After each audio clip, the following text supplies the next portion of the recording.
oh lu untung lu nggak bilang-bilang, lu rugi lu bilang lu korban.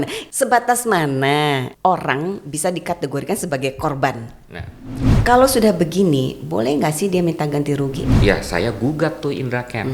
Akibat tipu dayanya Indra Kents, Iya. kemudian dia melakukan transaksi itu. Dia Kecuali dianggapnya kalau bisa transaksi. dibuktikan Rudy Salim bagian Bagian dari komplotan. komplotan untuk melakukan pencucian. Iya. Adakah kewajiban seorang Rudy Salim ya berdasarkan Undang-Undang TPPU untuk mengetahui persis sumber dana pembelian itu, karena ini termasuk barang mewah? Wajib.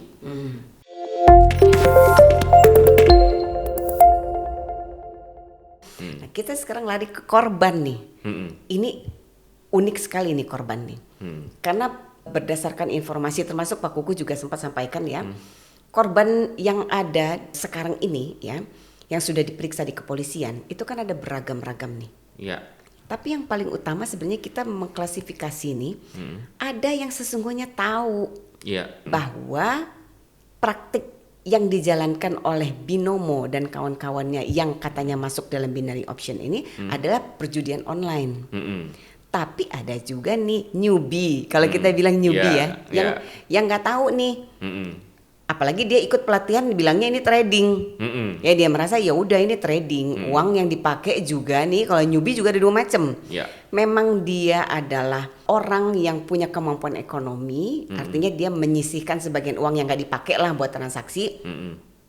Ada yang dia pakai kebutuhan pokoknya loh, uang sekolah anak, tabungan segala macam, ya kan dia pakai untuk transaksi. Nah ini menarik nih. Kita sebagai lawyer pasar modal, kita kan tahu ya, dalam transaksi pasar modal tuh ada namanya high qualified investor. Kenapa dikatakan high qualified investor? Karena kita kategorikan nih orang yang main di pasar modal adalah orang yang qualified. Orang yang bisa memitigasi dengan baik resiko investasi. Artinya ilmu dia tentang investasi, tentang trading itu udah mumpuni lah ya. Kalau ya rugi untung segala macam itu udah bagian resiko yang sudah dia perhitungkan dengan baik. Lalu kalau yang online nih, yang sebangsa Binomo yang ternyata binary option gitu kan, yang ternyata, dan kalau sahabat hukum sekali lagi saya sebutkan binary option itu adalah praktik perjudian online ya. Nah kalau yang seperti itu ini terbagi nih, ada yang memang pemain gambler nih ya. Ada. Itu gimana Pak Kuku melihatnya nih dari sisi hukum ya kan? Bolehkah kita bilang dia korban? Gini. Ini seru kan? Karena orang gila gue korban gitu kan, ada yang bilang oh lu untung lu bilang enggak, lu nggak bilang lu rugi lu bilang lu korban. Ini sebatas mana ya kan orang bisa dikategorikan sebagai korban? Nah, korban itu ya, kalau yang tadi misalnya dia ikut misalnya training, dibilang ini adalah trading, ini sudah terdaftar, dia ikut tuh, dia pakai uangnya tuh, dengan harapan dia dengan keterbatasan pengetahuannya berharap dia dapat keuntungan, ya. Nah ternyata dia rugi di situ dan ternyata ini tidak terdaftar, ya, mekanismenya bukan mekanisme trading sebagaimana yang bisa diaksep oleh banyak pihak, ya, secara internasional atau nasional, ya kan. Ternyata ini cuman permainan dan untung-untungan, ya. Ini adalah korban. Yang itu bisa kita kategorikan sebagai korban. Itu korban, ya. Tapi ada juga ya, yang tadi Bu Ana bilang, itu adalah orang-orang yang memang dia suka gambling, suka judi, gambler lah ya istilahnya ya. Atau saya punya temen, dia nggak mau dibilang gambler. Saya bukan gambler, saya risk taker katanya gitu. Oke, risk taker gitu. Saya bilang apa bedanya lo sama gambler sama risk taker? Risk bilang taker gitu. kan mestinya kan terukur dong, ya kan? Terukur. Dia bilang, ini ada temen yang ngomong ya, gambler itu tadi having fun, dia nggak mikir, dia cuma masang. Tapi kalau risk taker, dia analisa juga. Di gambling katanya ada analisa. Itu versinya dia lah ya. Versinya dia. Nah, buat orang-orang yang seperti itu, yang dia sudah tahu, ini walaupun tidak terdaftar, tapi ternyata saya bisa dapat untung, misalnya gitu, ya. Dan dia merasakan adrenalinnya waktu dia masuk, ya, Bu Ana. Dia bilang, ada loh ya, ada. Dia bilang, ini kayak lu main kartu di Las Vegas. Ya. Ya, ada adrenalinnya. Ada orang-orang yang seperti itu. Ya kan, nyatanya memang judi yang udah jelas-jelas itu peruntungan, banyak juga yang tetap mau main kan gitu. Banyak gitu. Gini aja deh Bu, Anda kalau udah pernah ke salah satu di Las Vegas tuh ya, atau di Macau. Itu kan kita ngeliat yang ke sana juga banyak gitu kan. Aja yang main krek itu banyak kan gitu. Nah, jadi mereka mendapatkan satu kesenangan tertentu ya. Makanya tadi saya bilang ini permainan. Ya, ada kesenangannya, adrenalinnya terpompa. Ya, ada orang-orang seperti itu. Orang-orang yang seperti itu tidak bisa dibilang korban. Nggak bisa, nggak fair dong. Dia udah tahu ini nggak terdaftar. Emang saya mau itu buat having fun kok, misalnya kayak buat gitu. Main-main. Buat main-main. Kalau gue untung alhamdulillah nggak ya nggak apa-apa gitu kan? Iya, itu nggak bisa dibilang korban. Korban itu ya orang-orang yang dibujuk, newbie lah ya. Ini udah terdaftar, ini begini, oke, ikutan. Artinya, kalau kita bicara korban penipuan kan ada unsur bahwa dia itu tertipu dalam artian ada bujuk rayu, ya kan? Kemudian ada penyampaian informasi yang sesat, ya, kebohongan di dalamnya. Misalnya contohnya, katanya ini trading platform ternyata enggak, kan katanya ini terdaftar ternyata enggak. Nah, kalau itu yang dia dapatkan, maka itu patut dikategorikan sebagai korban. Tapi setuju. Kalau masyarakat yang sudah tahu betul bahwa itu adalah judi online, tapi tetap memutuskan mengikuti itu, transaksi di binomo dan lain-lain misalnya seperti binary option itu, maka kemudian itu kan tidak bisa dikategorikan sebagai korban, ya kan? Kan gak lucu ya, gak fair dong. Gue korban nih, lu kan main gitu kan, artinya, dan lu tahu bahwa itu adalah judi gitu. Jadi dua itu ya. Jadi terus kalau kemudian nih newbie nih, kita bicara newbie.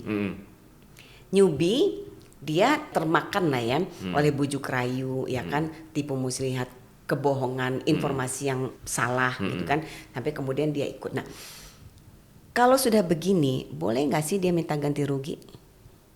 Boleh kan? Boleh. Ganti rugi itu gini, saya selalu bilang bahwa hak-hak kita sebagai warga negara itu dijamin dengan konstitusi. Ya. Bahkan masalah kepemilikan itu ada di pasal 28H UUD 45. Ya. Even negara pun tidak bisa mengambil atau merampas hak milik kita begitu saja. Ya. Ini tinggi nih, ya. Nah, makanya saya bilang setiap orang yang merasa dirugikan, dia boleh minta ganti rugi. Ganti ruginya ke siapa? Ya ke si pelaku. Ya, jadi siapa namanya Indra Kents misalnya ya, udah jelas-jelas dia merugikan. Ya, wah saya rugi, ya saya gugat tuh Indra Kents secara perdata minta ganti rugi. Karena dia adalah korban. Ya kan? Karena akibat tipu dayanya Indra Kents, kemudian dia melakukan transaksi itu. Transaksi itu kemudian dia mengalami kerugian, maka dia boleh ya kan meminta ganti rugi atau meminta pengembalian uangnya. Kalau misalnya dia nggak punya uang, dimiskinkan, Indra sebenarnya kaya banget ya. Kaya banget ya, kaya nggak sih? Gila, kalau saya lihat di TV tuh gila ya, anak seumur segitu kaya banget. Gini ya, itu yang ada di media ya, di mana penyidik bilang dimiskinkan ya. Karena ada unsur TPPU-nya kan, tindak pidana pencucian uang. Nah, ini sebetulnya juga nggak banyak orang paham tentang TPPU nih ya. TPPU ini adalah sebetulnya itu uang yang didapatkan dari hasil kejahatan. Ya, jadi ada dua hal berbeda nih. Satu adalah pidananya sendiri. Ya, dia melakukan kejahatan apa, itu pidananya terpisah. Yang kedua, uang hasil pidananya itu ya, yang prinsipnya ini tadi haram, diupayakan sama dia menjadi halal. Ya, diubah nih ya menjadi halal. Inilah yang masuknya TPPU. Ya, jadi ada dua. Sebelum kita bicara lebih dalam soal TPPU nih. kita bicara pengembalian uang dulu nih, Nah, korban. itu kaitannya sama TPPU. Kan gini, kan kalau TPPU itu gini Pak, kalau saya memahami prinsip utama TPPU itu ada pencucian kan. Iya. Seseorang itu dianggap melakukan TPPU apabila dia melakukan upaya pencucian, sehingga kemudian hartanya menjadi tersamarkan atau seakan-akan legal, halal, ya kan? Nah, kalau misalnya nih Indra Kents lah contohnya ya, misalnya dia punya harta misalnya cashnya 800 miliar misalnya, terus asetnya misalnya 200 miliar misalnya ya, kerugian korban nih, katakanlah misalnya yang newbie ya, yang murni korban, misalnya hanya 20 miliar, boleh nggak sih misalnya sebelum proses ini diputus, apakah dia benar melakukan tindak pidana atau tidak? Makanya nanti kita bicara TPPU-nya nih, apakah dia melakukan tindak pidana atau tidak? Tapi setidak-tidaknya, kalau ini sudah dipastikan adalah perjudian dan si korban ini merasa tertipu karena ternyata dia nggak tahu bahwa ini perjudian, boleh nggak sih sebelum putus pengadilan nih kasusnya Indra Kents, uangnya Indra Kents balikin aja dulu lah buat si korban gitu? Nggak boleh. Kalau nggak gitu. boleh. Nggak bisa. Ya kan? Karena gini, itu ada pidananya. Pidananya harus dibuktikan dulu. Harus dibuktikan dong, Iya, ya kan? harus, Artinya harus ada hukumannya dulu. bagaimana mungkin seorang korban bisa minta pengembalian kalau pengadilan belum memutuskan bahwa memang Indra Kents bersalah, ya kan? Jadi selalu harus begitu. Dan itu harus inkrah putusannya. Kalau ternyata dia banding, kasasi segala, artinya ada proses yang panjang di korban. Nah, lalu kita nih bicara TPPU nih, ini menarik sekali soal TPPU. TPPU, Indra Kents ya, Doni Salmanan, kan dia punya aset nih, punya uang, punya aset, harta bergerak, tidak bergerak segala macam. Waktu kita bicara TPPU, tentu kita harus pisah dong, mana yang memang itu bersumber dari dana yang diduga adalah tindak kejahatan perjudian online, mana yang sesungguhnya itu adalah hasil dari kerjanya yang sah, yang legal, yang halal, ya kan? Haruskah dipisah dulu sebelum putusan pengadilan? Kalau pandangan saya ya, harus dipisah dulu nih, mana duit yang hasil dari tindak kejahatan yang diduga ya, ini kan baru diduga karena kan belum putus ya, yang diduga tindak kejahatan, mana yang bukan. Kalau yang bukan beresin dulu tuh, ya kan, harus dipisah dong, ibarat air dan minyak kan. Kalau yang kayak begitu prakteknya nih, pernah nggak sih di kepolisian tuh memilah-milah dulu sebelum dia melakukan penyitaan? Menarik, nah, ini pertanyaannya kan? Menarik nih. Idealnya adalah seperti yang tadi Bu Ana bilang, begitu ada satu tindak pidana, dugaan satu tindak pidana, ada gitu dugaan kan? satu tindak pidana, dia jadi tersangka, asetnya itu bisa disita dulu, ya, dan harusnya dipilah dulu. Yes. Saya setuju 5000% dengan Bu Ana mengenai hal itu, ya. Tapi sekarang pertanyaannya lagi, apakah penegak hukum, ya, dia tanpa keterbatasan, ya, mereka juga punya keterbatasan masalahnya. Kasusnya banyak, harus diselesaikan cepat.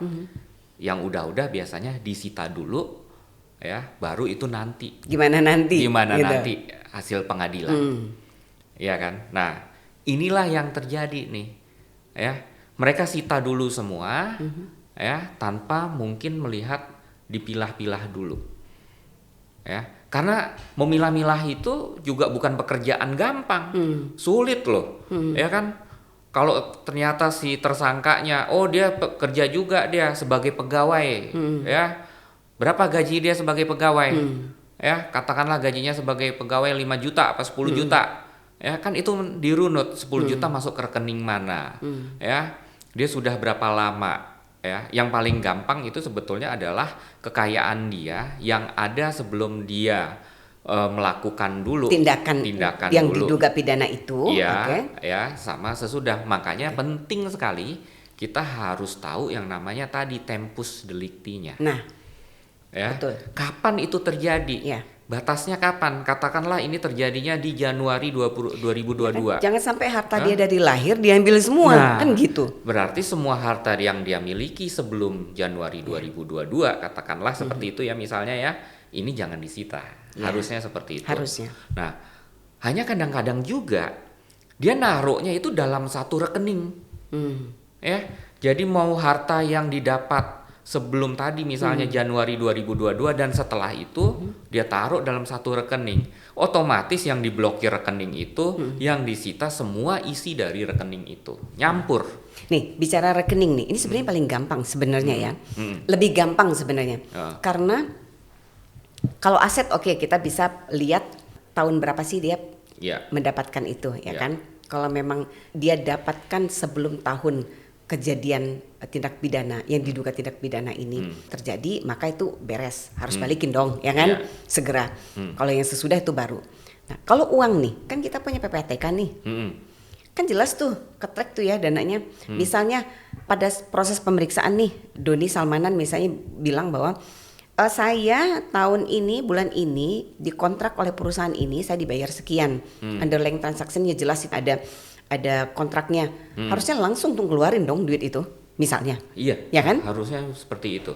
Tapi kan problemnya tadi, meskipun dia misalnya belum terbukti bersalah atau nggak bersalah, tapi kalau yang uang di luar, saya concernnya sih itu. Kenapa begini? Kita kan sebagai lawyer ya, harus memastikan bahwa proses hukum siapapun dia, mau dia Indra Kents, mau dia Doni Salmanan, mau dibilangin dia pelaku judi atau kan harus mendapatkan perlakuan hukum yang adil dong. Betul. Ya kan, mendudukkan sesuai dengan porsinya. Iya. Ya kan, nggak bisa dia. Makanya kata dimiskin tuh saya nggak setuju sebenarnya. Ya kan, dari mana kita bisa bilang dimiskinkan gitu? Misalnya kalau dia memang udah kaya dari tahun 2005 misalnya ya nggak bisa dong kita bilang kategori dimiskinkan. Artinya karena tadi itu kan peristiwa pidana itu kapan, dari sejak itulah kemudian kita runut harta kekayaannya. Yang sebelumnya kan nggak bisa. Kalau ada orang yang emang udah kaya sebelumnya ya nggak bisa dia apain dong. Ya kan, nggak bisa serta merta dia menjadi miskin karena dia udah punya kekayaan itu kan terpisah kayak air dan minyak kan gitu. Ibarat nih Pak Kukuh atau saya, kita lawyernya Indra Kents, tentu kita kan secara tegas gitu ya meyakinkan penyidik bahwa oh yang ini bukan gitu, ini bukan transaksi dari sini, atau yang ini sebelum terjadi tindak pidana. Dan itu harus keluar dulu dong. Betul. Ya kan?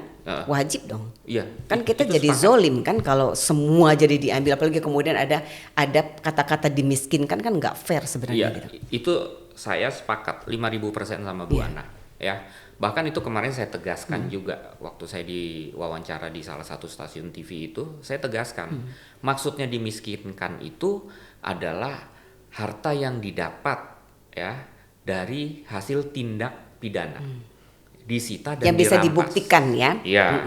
Ya simpelnya seperti itu. Yang bukan ya nggak bisa diambil. Negara nggak berhak. Kenapa? Tadi kita dilindungi sama konstitusi. Betul. Pasal 28H Betul. tadi ya, 28H ayat 4 kalau saya nggak salah ya. Dulu saya apal tuh ya, amandemen 1, 2, 3, 4, sekarang banyak pikiran, suka lupa. Ini pasal ini di UUD 45 bunyinya apa ya, suka lupa ya. Gitu. Transaksi udah terlalu banyak. Transaksi itu udah terlalu banyak gitu ya. Kliennya bikin pusing. Makanya gitu. Nah, itu artinya apa? Even dia pun seorang kriminal nih ya, dia tetap berhak mendapatkan perlindungan negara. Yes. Ya, tadi Mendapatkan perlakuan hukum yang adil. Perlakuan hukum yang adil. Ya.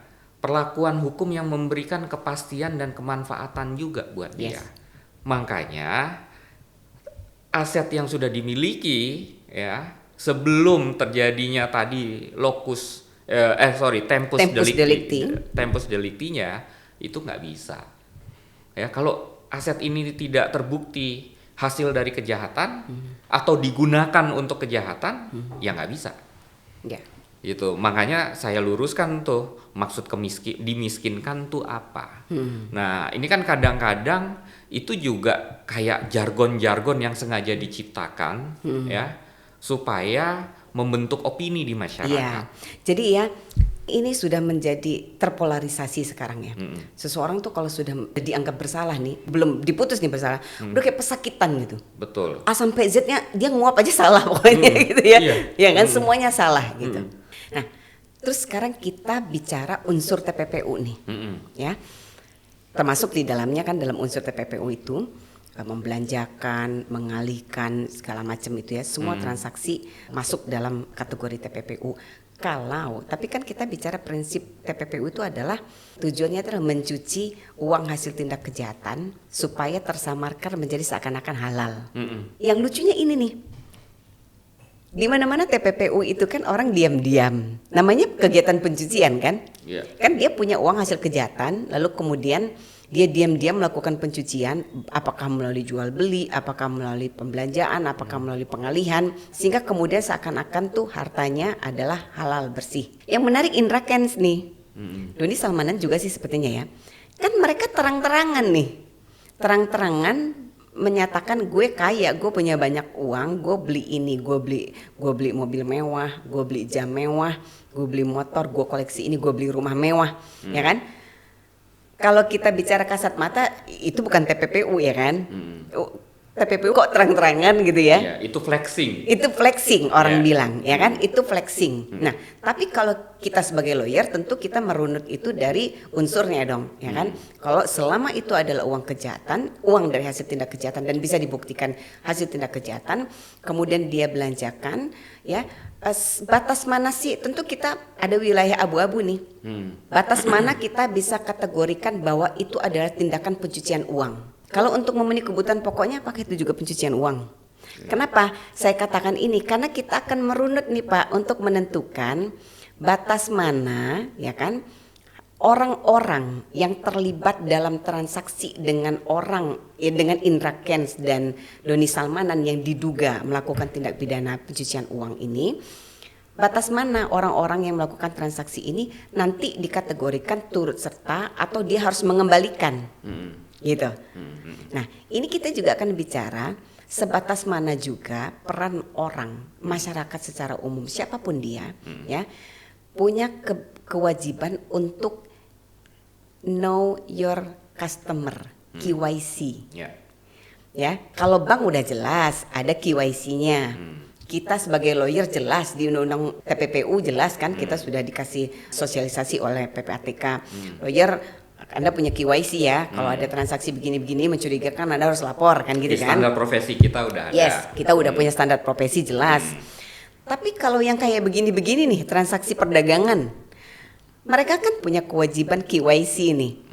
Lalu kemudian ada transaksi, di belakangan hari ketahuan ternyata transaksinya Indra Kents dengan si A itu pakai duit yang diduga hasil tindak pidana kejahatan. Ini statusnya gimana? Nah itu tuh menarik tuh untuk obrol. Dia punya kewajiban juga untuk mengecek transaksi itu apakah mencurigakan atau enggak. Artinya dia harus tahu sumber uangnya dari mana, dia harus melakukan proses kalau kita investigasi secara terselubung lah ya, tersamar. Verifikasi dulu lah. Ya, verifikasi kan si klien ini kerjanya apa, normal nggak sih dia beli rumah kok tiba-tiba harga 100 miliar misalnya kan. Itu kalau kita anggap mencurigakan kan kita lapor nih. Tapi kalau yang transaksi-transaksi di mana pihak lawan transaksinya itu tidak punya kewajiban itu, sebatas mana nih mereka bisa ditarik sebagai pihak turut sertakah atau mereka ditarik juga sebagai pihak yang harus mengembalikan itu uang? Inilah yang mau saya katakan, ya. Pada saat saya katakanlah melakukan, jangan saya lah ya, jangan saya. Pada saat ada orang, pada saat ada orang melakukan tindak pidana, uang hasil tindak pidananya itu digunakan olehnya untuk misalnya membeli sesuatu, ya. Kita lihat dulu tujuan dia membeli sesuatu itu apa, ya. Penting kan? Itu penting, sangat kan? penting, ya. Nah, kalau memang tadi Bu Ana udah bilang tujuannya untuk mencuci sekecil apapun, maka dia itu bisa dikategorikan sebagai TPPU ya. Artinya si penjualnya itu bisa disebut juga medepleker, ya. kan ada pleger, ada medepleger. Medepleger. Ya, makanya dia bisa kena tuh kalau terbukti tujuannya di sana. Iya. Ya. Nah, ini juga harus hati-hati disikapinya. Analogi yang lain tuh begini. Kalau ada orang ya uang negara, Dia pegawai ambil, negeri ya kan? nih, pegawai negeri ini gajinya dari mana? APBN, Iya. uang negara, terima nih. Terus ada orang nyopet. Bisa nggak si pencopet itu dibilang, kamu ngambil uang negara tuh? Nggak bisa seperti itu kan? Iya. Iya kan? Pada saat uang itu sudah jadi gajinya dia, ini udah milik si Yes. pegawai tersebut. Begitu dicopet ya berarti dia harusnya pidana biasa, bukan masuk dalam Kan tindak uangnya pidana asalnya korupsi. dari negara gitu, dirunut semua gitu Nah, kan. itu kita nggak bisa pakai generalisir juga. Makanya harus penting sekali kita memahami tujuannya dulu. Iya. Jadi filosofinya. Filosofinya. Kita harus paham dong ya kan. Nah, itu yang di dalam teori pidana disebut sebagai mens rea.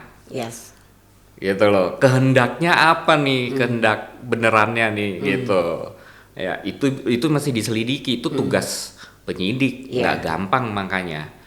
Ya. Nah, siapapun itu, dia sekarang membeli apapun, nggak mungkin juga misalnya dia ngerampok ya, terus membeli makanan, sayuran. Iya. Dimakan nih sama dia sama anaknya.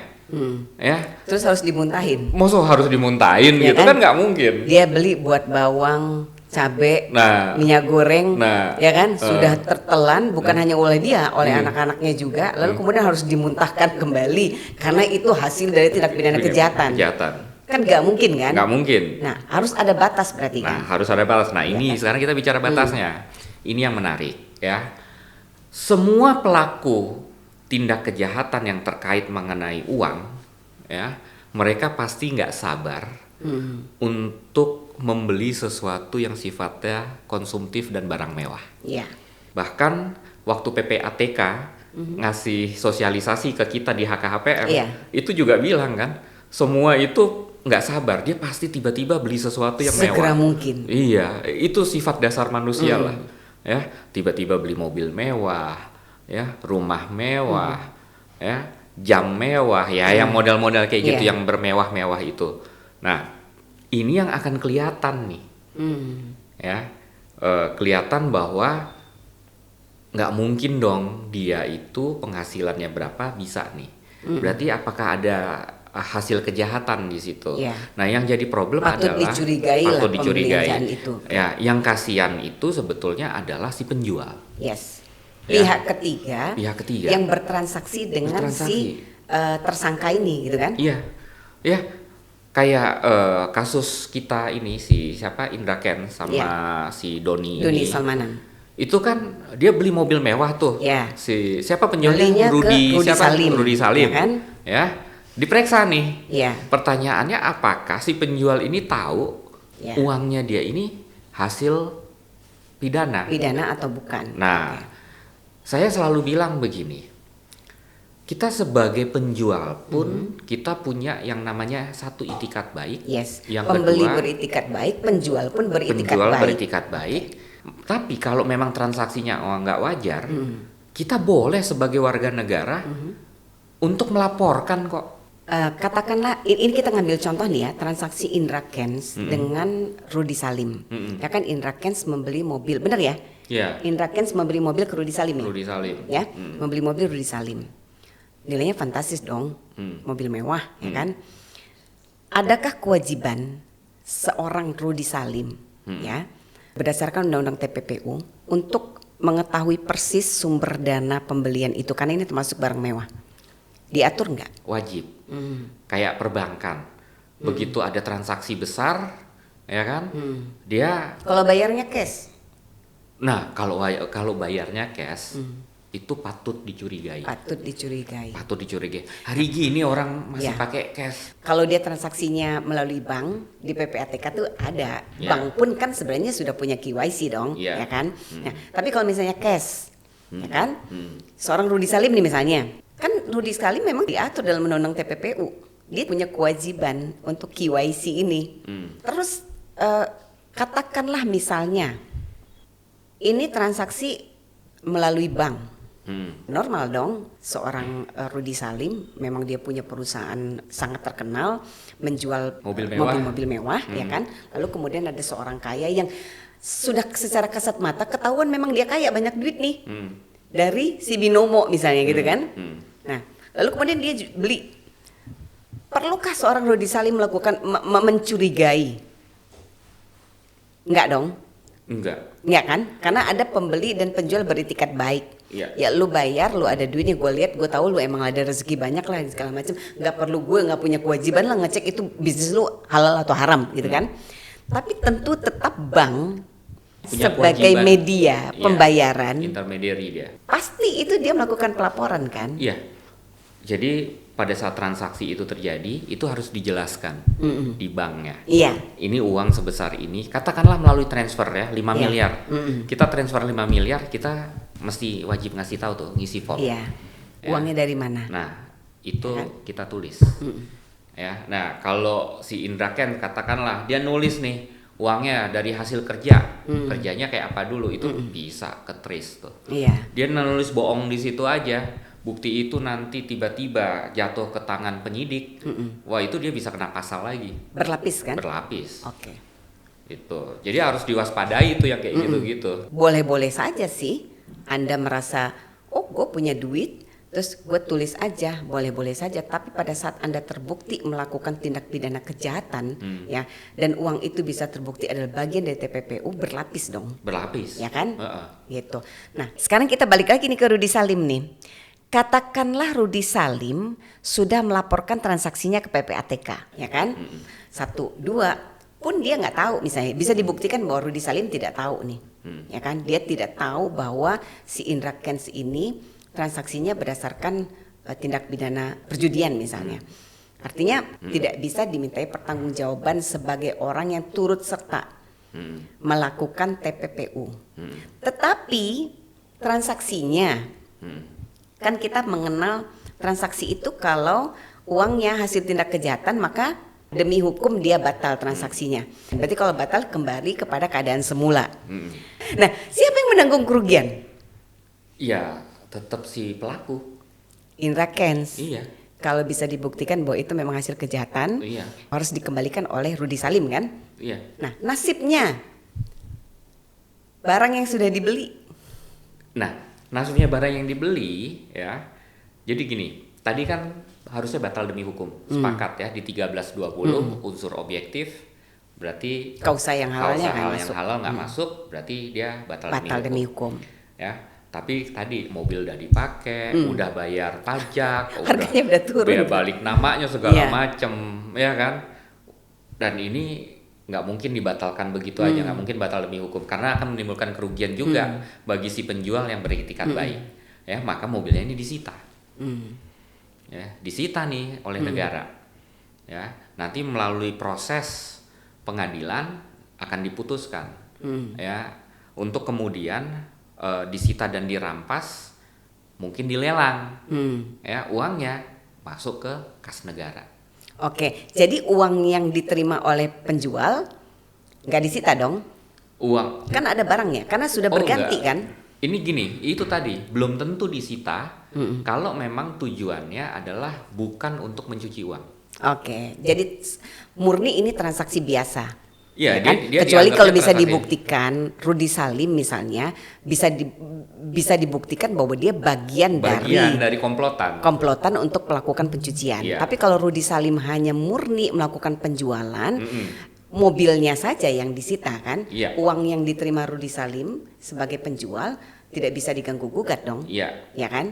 Karena toh barangnya karena uang itu sudah berpindah menjadi barang, gitu. Jadi tidak berlaku dong tadi yang saya katakan bahwa gila aja ya, rugi banget Rudy Salim kalau misalnya Rudy Salim harus balikin duit itu karena uang itu kan ngalir ke Rudy Salim nih, karena beli mobil kan, harus dibalikin karena itu uang hasil tindak pidana kejahatan, mobilnya balikin ke Rudy Salim lagi, kan nggak fair ya? Nggak fair buat dia, nggak fair buat dia. Ya kan, nggak fair dong buat penjual. Siapapun dia, bukan hanya Rudy Salim, karena dia pasti beli banyak barang kan, beli motor, beli mobil segala macam, baik Doni Salmanan maupun Indra Kents. Jadi aturannya begitu ya? Iya. Gitu, oke. Jadi aman nih ceritanya, karena banyak nih sahabat hukum membahas itu di TikTok ya. Gila aja, kalau harus dibalikin gitu kan, Ya. kasihan banget. Dan ada lagi sekarang kan akhirnya jadi merembet. Sebenarnya kan nggak semua orang kaya yang flexing itu melakukan tindak pidana kejahatan. Iya. Ya kan, nggak belum semua, tentu. Belum tentu. Semua yang flexing sekarang nih, yang katanya crazy rich segala macam ini, belum tentu kan dia juga melakukan tindak pidana kejahatan. Artinya Iya. belum tentu uang yang mereka dapatkan itu dari tindak pidana Iya. kejahatan, apapun itu. Hmm. Nah, kan nyerempet nih sekarang, Hmm. ya kan? Mulai deh di ini. Nah, tentu ya ini kewenangannya PPATK lah ya, Oh iya. untuk memantau pergerakan uang itu kan. Iya. Itu makanya ya rule number one-nya jangan suka flexing kita. Yes. Jangan suka flexing. Jangan suka Ya, flexing ya kan? gitu. Ya, Udahlah hidup apa adanya hidup aja. apa gitu kan. adanya itu pasti akan ke trace ya. Iya. Apalagi kemarin saya baca Bu Sri Mulyani udah bilang kan, beliau senang sekali kalau ada yang pamer harta kekayaan Iya. di medsos. Ya, saya Betul. sepakat tuh, berarti pajak pasti akan ngejar. Iya, Ya, PPATK juga akan gampang melihatnya. betul. Ya, nah makanya jangan suka flexing memang. Ya. Sebenarnya tanpa flexing pun sebenarnya PPATK kan sudah punya record Sudah punya, itu kan. sudah punya. Nah, ini balik yang tadi ya, yang tadi terkait dengan si siapa namanya Iya. Rudy Salim tadi ya. Nah, kalau kemarin kita baca kan banyak tuh penyidik sempat bilang kan, bagi yang menerima dari dua orang ini balikin Iya. ini kan. Nah, Nah, sebetulnya sebatas mana tuh balikinnya, Nah, ya kan? sebatas mana ya? Yang sekarang jadi permasalahan itu adalah para afiliator. Ya, dia sempat bilang kan, saya ini loh trading di sini loh, trading di Oke. binomo segala macam, saya bisa kayak gini. Nah, itu afiliator itu tentunya mendapatkan keuntungan dari situ. Iya. Nah, begitu ini kejadian semua, the whole transaction itu adalah sebetulnya ilegal, maka ini begitu dilarikan ke TPPU, mereka bisa saja tuh terlibat. Iya, betul. Jadi hati-hati sekarang jadi afiliator. Ya, walaupun begitu kalau saya baca beberapa nama ya, saya ada beberapa yang kenal ya sebetulnya. Ya, itu Kadang-kadang karena bukan afiliator ini juga, aja. kadang-kadang dia di endorse, hanya endorse. Hanya endorse. Bahkan dia nggak ikut Nggak transaksi ngerti. itu sama sekali. Iya. Ya kan? Di endorse karena dia misalnya adalah satu, kita nggak usah sebut, dia memang lagi tinggi sekali trafficnya di media sosial.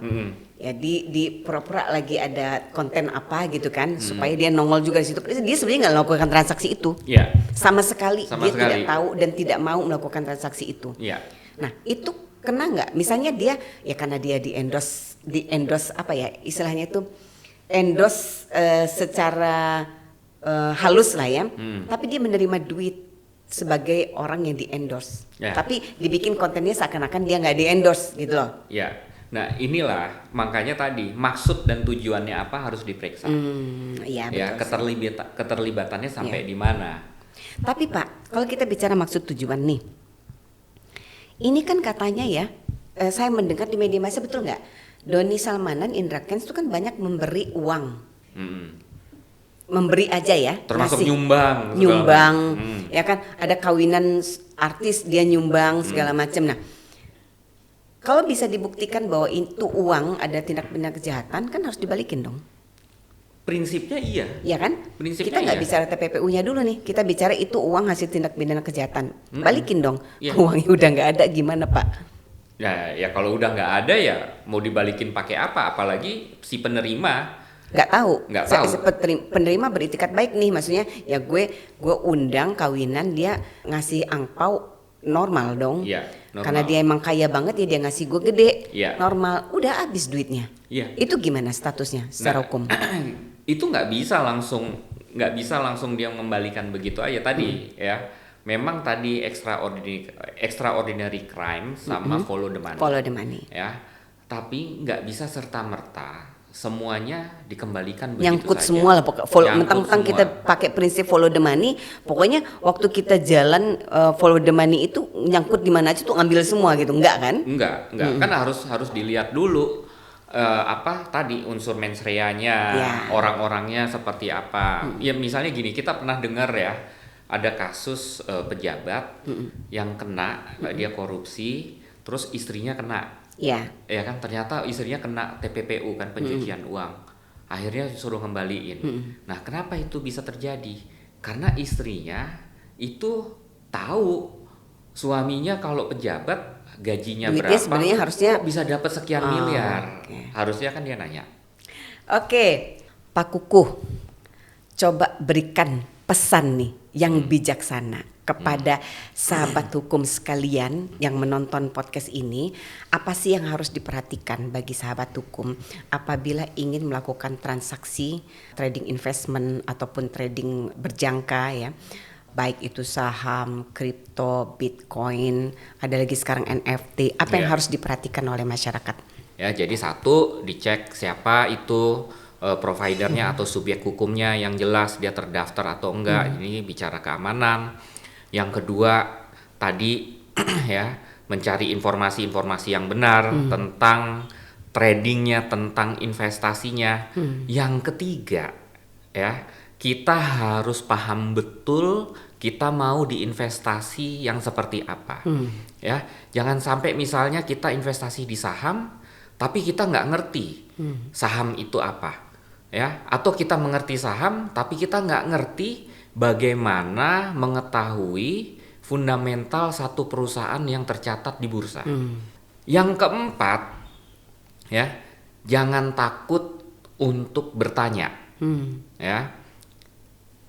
Untuk bertanya ini bisa ke siapa aja, bahkan ke otoritas. Ya, otoritas sekarang Satgas itu memberikan informasi yang seluas-luasnya, dan Satgas waspada investasi. Ya, itu kita bisa bertanya juga, bisa ngirim email segala macam sebetulnya ya, supaya kita banyak belajar juga di situ. Ada kecukupan literasi lah ya. Kecukupan literasi. Oke. Itu sih sebetulnya yang ini ya, 4 hal itu ya. Oh, ada satu lagi yang kelima lah, hindari ikut training yang nggak jelas lah. Oke. Ya, itu banyak sekarang, jadi lebih baik kita hindari itu. Oke. Itu aja sih pesan-pesan dari saya ya. Karena sekarang dinamikanya semakin tinggi, platform digital itu semakin banyak, dan arahnya memang semua itu digitalisasi. Iya. Kita sudah masuk tidak hanya revolusi 4 nih, tetapi sudah masuk ke revolusi kelima nih sekarang. Jadi ini harus kita sikapi secara hati-hati dan lebih bijaksana dalam berinvestasi. Itu dari saya. Oke. Demikian Bu Ana. Thank you Pak Ya, Kukuh, terima Masya kasih, Allah sama-sama. ilmunya semoga sangat bermanfaat ya. Amin. Di tengah kebingungan masyarakat, ini terus terang bingung masyarakat ya. Masyarakat kan hanya mendengar saja dari pemberitaan, Ya. oh ini judi, oh ini dihukum, ini segala macam. Tapi sesungguhnya mereka tidak begitu memahami Ya. apa sih esensinya, kenapa platform seperti Binomo dan Quatex segala macam ini kemudian dikategorikan sebagai binary option atau praktek perjudian online ya. Tentu ini harus diketahui oleh para sahabat hukum. Jadi jangan lupa nih sahabat hukum ya, apapun transaksi yang akan Anda ikuti, apalagi ini transaksinya sifatnya online, digital, maka perlu untuk memahami seutuhnya. Transaksi itu apa, A sampai Z-nya harus tahu, dan jangan ikut-ikutan, itu yang penting. Jadi kalau misalnya pemberitaan melalui TikTok yang lagi heboh, misalnya lihat ada afiliatornya flexing, kaya, menggiurkan, tapi boleh diikuti sepanjang memang kalian memahami betul A sampai Z-nya bahwa memang transaksi itu aman. Saya kira itu Pak Kukuh, sekali lagi terima kasih. Ya, terima Dan kasih juga. ingat sahabat hukum, saya tidak pernah bosan untuk mengingatkan, jangan pernah bosan untuk belajar hukum karena semua lini kehidupan ada aturannya.